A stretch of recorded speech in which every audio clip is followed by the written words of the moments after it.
চাকরির জন্য ডেপুটেশন দিতে এসে গ্রেফতার হতে হলো বেকার যুবকদের। উল্লেখ্য 2022 সালে ত্রিপুরা সরকারের কারা দপ্তর 249টি পুরুষ জেল ওয়ার্ডেন পদের জন্য নিয়োগ বিজ্ঞপ্তি প্রকাশ করে। সেই মোতাবেক চাকরি প্রার্থীদের শারীরিক এবং ফিল্ড পরীক্ষা সফলভাবে পরিচালিত হয়, কিন্তু তারপর থেকে বন্ধ হয়ে যায় গোটা নিয়োগ প্রক্রিয়া।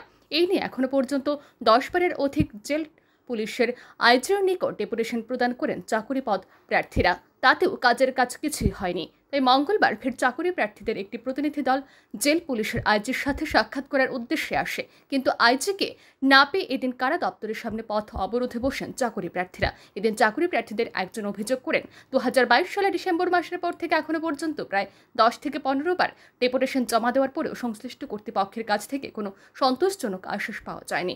দীর্ঘ বিলম্ব নিয়োগের চূড়ান্ত পর্যায়ে প্রস্তুতির জন্য সময় এবং প্রচেষ্টা ব্যয়কারী প্রার্থীদের মধ্যে তীব্র মানসিক যন্ত্রণার সৃষ্টি হয়েছে। এই অনিশ্চয়তা তাদের মনোবল এবং ক্যারিয়ারের সম্ভাবনাকে মারাত্মকভাবে প্রভাবিত করেছে। তে বাধ্য হয়ে আবারও তারা ডেপুটেশনে মিলিত হয়েছেন। রিজন পাইছে না যে আমরা রিক্রুটমেন্টটা কোনখানে গিয়ে আটকেছে কি আটকেছে এটা আমরা ওখান পর্যন্ত রিজন পাইছি না। এই লেগে আমরা বাধ্যতামূলক আমরা রাস্তাটা ব্লক করবো না, যে কারণ দই লোক আমরা যদি এতদিন ধরে আমরা ডেপুটেশন দিতেছি, হ্যাঁ অফিসিয়ালি 7 বার ডেপুটেশন দিছি, তখন কোনো কাজ হইতেছে না। তো যতবার যাই আমরা এটাই শুনে আনি যে আমরা হইতেছে কাজ হইতেছে এই হইতেছে, কিন্তু আমরা ফিজিক্যাল খুবই কমপ্লিট হয়ে গেছে, কিন্তু এখন পর্যন্ত আমরা প্রসেসিং করা হয়েছে না। এই লেগে আমরা বাধ্যতা আমরা জেল পুলিশের ক্যান্ডিডেট রুটটাকে ব্লক করতে হলো।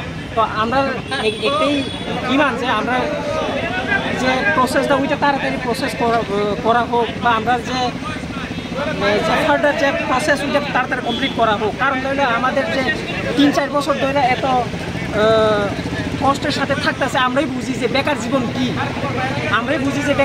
কি, বা না। কারণ আমরা যে ফিজিক্যাল হয়েছে ওইটার লিস্টটাও আমাদেরকে প্রদান করা হয় না। টোটাল তোমরা কতবার ডেপুটেশন দিয়েছো? অফিসিয়াল ভাবে 7 বার বা ওইটার বেশি দিয়েছি, কিন্তু এখনো পর্যন্ত কোনো আশ্বাস পাইনি যে না এটা হবে, আদৌ হবে কি হবে না। স্যার থেকে যে না এইটা এইখানে কাজ আটকাইতেছে ওইখানে আটকাইতেছে। তো আমরা যে কোনোখানে মিনিস্টারের সাথে দেখা করতে গেলেও ওইখানেও দেখা করতে দেওয়া হয় না।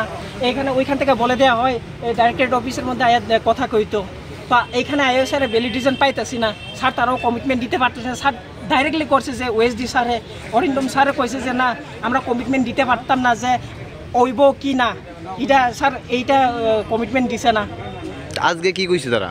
স্যার তারা এটাই কইছে যে না প্রসেস ওইতাছে, এটাই কইতাছে। এটা তো দীর্ঘদিন কইতাছে, দীর্ঘদিন অনেক দিন ধরে স্যার। তো আমরা যে ধৈর্যের সীমার বাদ দিয়ে হইতাছে স্যার। এদিন দীর্ঘক্ষণ রাস্তা অবরোধ থাকার পর পূর্ব থানার পুলিশ ঘটনাস্থলে পৌঁছে সেখানে উপস্থিত যুবকদের গ্রেফতার করে প্রিজন ভ্যানে তুলে অন্যত্র নিয়ে যায়। ব্যুরো রিপোর্ট, আর নিউজ।